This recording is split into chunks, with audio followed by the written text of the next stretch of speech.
Sexual selection को लेकर के ही था।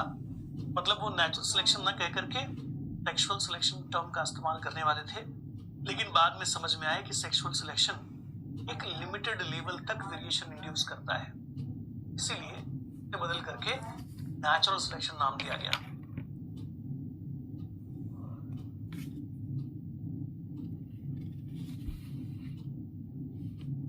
नहीं बेटा, सरोगेसी में ऐसा नहीं है। सरोगेसी में सिर्फ एक मदर है, एक फीमेल है जो सिर्फ और सिर्फ अपना वोम्ब, अपना गर्भ किराए पर दे रही है, या कह सकते हो यूज करने को दे रही है। इसमें जो बाकी सारे प्रोसेसेस हो रहे हैं उसमें कहीं पर भी सिलेक्टिव ब्रीडिंग या आर्टिफिशियल सिलेक्शन नहीं है, क्योंकि कौन सा स्पर्म फ्यूज होगा ये किसी को भी नहीं पता, है ना। इसको आप आर्टिफिशियल सिलेक्शन में नहीं रख सकते। खत्म नहीं हुआ बेटा, अभी ये वाला एग्जांपल सुन लो। सेक्सुअल सिलेक्शन क्या होता है? सेक्सुअल सिलेक्शन का मतलब होता है selection of mate. Selection of mate, mate का मतलब मेटिंग पार्टनर का सिलेक्शन। मेटिंग पार्टनर का सिलेक्शन मतलब सेक्सुअल सिलेक्शन। जी, बहुत सारे एग्जांपल हैं, इसको भी या इसके बारे में भी कहने की कोशिश होती है, और इसके लिए जो बेहतरीन एग्जांपल हैं जैसे कि पीकॉक,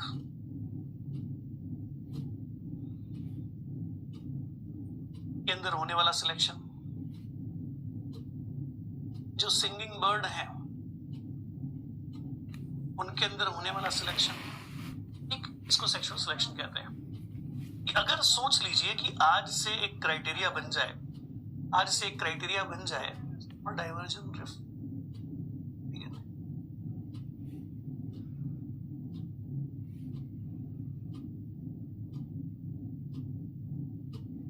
आपके सारे क्वेश्चन के जवाब जो आपके दिमाग की उपज है लास्ट में दूंगा, मैंने कहा था, इसलिए मैं कमेंट बॉक्स बंद रखता हूं, ठीक है। मैंने कहा है कि आपके दिमाग की उपज जो होती है ना टेढ़ी मेढ़ी वाली, उन सारे के जवाब लास्ट में दूंगा, है ना। तो बीच में तो ऐसे खुरापाती जो आइडियाज होते हैं, क्वेश्चंस होते हैं, उनको ना डाला करो, उनको लास्ट में। एक कंडीशन में दे रहा हूं, कंडीशन बड़ा सिंपल सा है कि अगर एक क्राइटेरिया सेट हो जाए, है ना, कि कोई फीमेल है वो मेल का सिलेक्शन के क्राइटेरिया के बेसिस पर करे कि भाई जो सुपीरियर जीन क्वालिटी वाला होगा उसी के साथ मीटिंग होगी, इस मैकेनिज्म को, इस मेथड को सेक्सुअल सिलेक्शन कहते हैं, ठीक है। So selection of mate on the basis of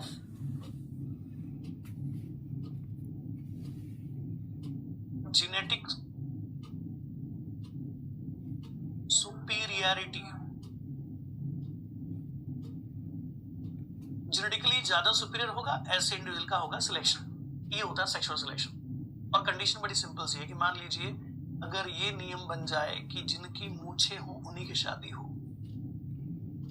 है ना। आप लड़की देख रहे हैं और अब एक कंडीशन लड़की की तरफ से है कि भाई जिनकी, सारी लड़कियों की कंडीशन यही है, जितनी भी लड़कियां हैं सभी की कंडीशन है कि भाई जिनकी मूछें होंगी उन्हीं की शादी हो, मतलब मूछों वाला पति चाहिए। अगर ऐसी सिचुएशन बन जाए तो देखने को मिलेगा कि नाउ द सिलेक्शन का क्राइटेरिया इज मुस्टैच, मूछें होनी चाहिए। और होगा ये कि अब सिर्फ उन्हीं का सिलेक्शन होगा जिनकी मूछें होंगी, जिनकी मूछें नहीं होंगी उनकी शादी नहीं होगी। तो देखने को मिलेगा एक दो जनरेशन के बाद सारे लोग, सारे मर्द मूछ वाले होंगे, ठीक। ये होगी एक कंडीशन। अब समय के साथ कंडीशन बदली कि अब मूछों के साथ दाढ़ी होना चाहिए तभी सिलेक्शन होगा, तभी मीटिंग पार्टनर के तौर पर किसी को चुना जाएगा, है ना। तो सोचो क्या हो जाएगा, एक दो जनरेशन के बाद सिर्फ ऐसे लोग ही दिखेंगे जिनकी दाढ़ी और मूछें दोनों हों। तो कहीं क्राइटेरिया ये हो गया कि जितनी लंबी दाढ़ी उतने सिलेक्शन के चांसेस ज्यादा। तो ऐसे ऐसे वेरिएशन देखने को मिलेंगे, ऐसे ऐसे लोग देखने को मिलेंगे जिनकी दाढ़ी बड़ी बड़ी होगी, है ना। तो जब कभी भी ऐसे कोई एग्जाम्पल दिए जाए जिसमें मेल और फीमेल में डिफरेंसेस हो, मेल अलग दिखे, फीमेल अलग दिखे, इसे कहते हैं सेक्सुअल डायमॉर्फिज्म।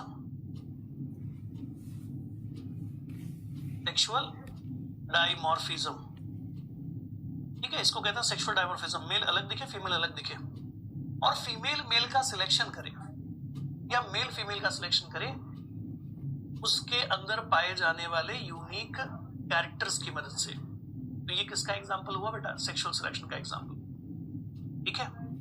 सेक्सुअल सिलेक्शन, बस छोटा सा इंट्रोडक्शन देना था, बाकी डिटेल में आगे पढ़ेंगे। अगली थियरी जो डार्विन द्वारा दी गई है उसको कहते हैं थियरी ऑफ पैंजेनेसिस।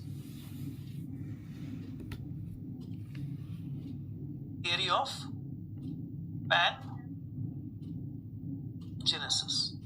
पैंजेनेसिस जो थियरी है इसमें डार्विन ये कहते हैं कि जो भी इंसान है, जी हाँ, जो भी इंसान है, क्योंकि इस समय तक तो पता था नहीं कि जीन होते हैं, जीन की वजह से कोई कैरेक्टर आगे पास ऑन होता है, वैसे पता था लेकिन ये मानने को तैयार नहीं थे,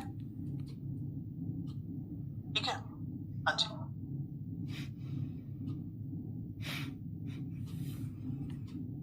हिमांशु जी थोड़ी सी शांति, कंट्रोल के बाहर ना जाए, ठीक है। अच्छा,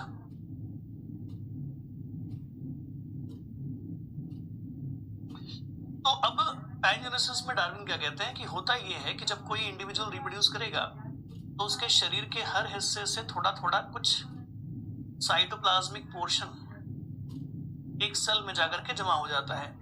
उसके सर के अंदर से, उसके गर्दन के अंदर से, उसके धड़ के अंदर से, उसके पैरों के पास से, सारी जगहों से कुछ ना कुछ साइटोप्लाज्मिक कंटेंट किसी एक सेल में शेयर होगा, एक्यूमुलेट होगा यहां पर।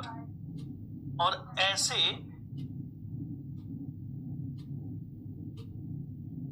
कई सारे अलग अलग बॉडी के हिस्सों से कंट्रीब्यूटेड साइटोप्लाज्मिक कंटेंट क्या करेगा, एक सेल में इकट्ठा होगा और बनेगा एक ऐसा सेल जिसे कहते हैं जम्यूल।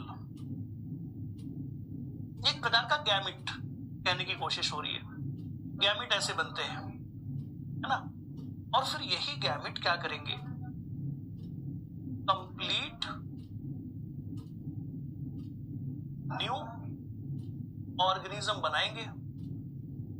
अब उस समय के हिसाब से, क्योंकि पता ही नहीं था कि जीन है कैरेक्टर्स को पास कराते हैं, जेनेटिक मॉलिक्यूल्स हैं जो कैरेक्टर्स को पास कराते हैं, इसी वजह से कुछ ऐसी बातें कहने की कोशिश की गई है जिसको थियरी ऑफ पैंजेनेसिस कहा जाता है कि जो नए ऑर्गेनिजम्स हैं वो कैसे बनते हैं। तो उससे पहले गैमेट बनेगा, गैमेट कैसे बनेगा, तो ऐसे गैमेट बनेगा, साइटोप्लाज्मिक कंट्रीब्यूशन होंगे बॉडी के हर हिस्से से, और ये जो सेल बनेगा यही बाद में जाकर के पूरा नया ऑर्गेनिज्म बनाएगा।